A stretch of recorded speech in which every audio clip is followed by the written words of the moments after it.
Sobra po ang maraming na-touch na 18 or ang fans ng SB19 sa ginawa ng Department of Tourism. Mula sa naging post ng Tourism Philippines, uy, SB19 Lollapalooza, dadalhin sa Luneta. The wait is over. SB19 makes history as the first Filipino act to ever perform at Lollapalooza, and we're bringing the celebration home. Grabe. Join us for a free live simulcast watch party at the Rizal Park Open Air Auditorium as SB19 takes the Alliance stage in Grand Park or Alliance stage in Grand Park, Chicago. Ito po ay magaganap sa Friday, July 31, 2026, 1:30 a.m. to 6 a.m. Rizal Park Open Air Auditorium, Manila. Free admission and registration required.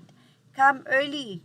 Bring your fellow 18 and be part of the crowd that watches Filipino talent shine on the world stage, together as one nation.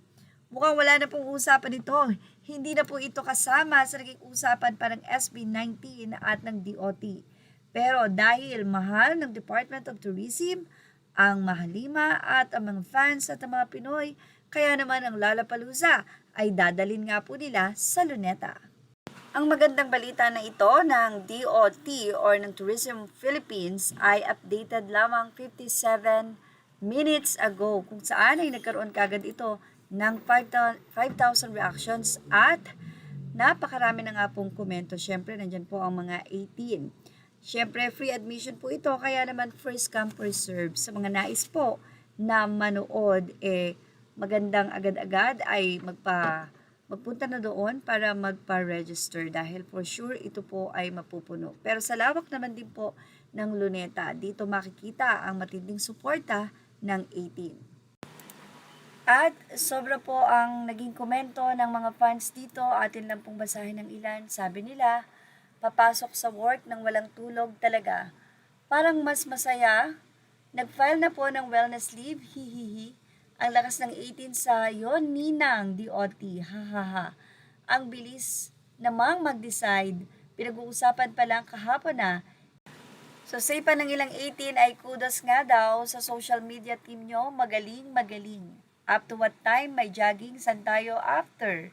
Grabe yung 1:30 a.m, hahaha, sobrang spoil ng 18 sa mga ninang. Bugs watch party at 1:30 a.m, tamang salubong sa Loles, at 12 midnight, tas Lollapalooza. So, anong gagawin sa ganap? Magbingi, watch ng SB19 vlogs, tara na.